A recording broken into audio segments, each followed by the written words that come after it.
দুটো জাহান্নামের আগুনের জোতা পুড়িয়ে দেয়া হবে। ওই আগুনের উত্তাপে তার মাথার মগজগুলো ভাতের মারের মতো টপ টপ টপ টপ করে বেয়ে বেয়ে পড়বে। জাহান্নামের অবস্থা এত ভয়ঙ্কর হবে, জাহান্নামের ভেতরে লক্ষ লক্ষ কোটি কোটি কাফির মুশরিককে দেওয়ার পরেও জাহান্নাম বলবে আরো আছে নাকি, আরো দাও, আমার ক্ষুধা নিবারণ হয় নাই। জাহান্নাম এত উত্তপ্ত হবে, জ্বলন্ত হবে, ভয়ঙ্কর হবে, জাহান্নামের এক অংশ আরেক অংশকে খেয়ে ফেলবে। আল্লাহু আকবার।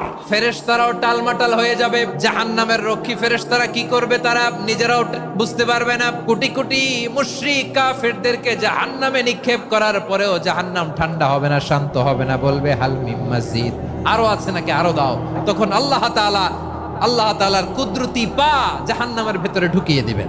দেওয়ার সাথে সাথে জাহান্নাম থেকে আওয়াজ আসবে, কত কত বিইজ্জাতিকা ওয়া বিকদরিক, আল্লাহ বিইজ্জাতিকা ওয়া বিকারামিক, আল্লাহ আপনার ইজ্জতের কসম, যথেষ্ট হয়েছে, এনাফ এনাফ। সুবহানাল্লাহ পড়তে পারলেন না মজা করে?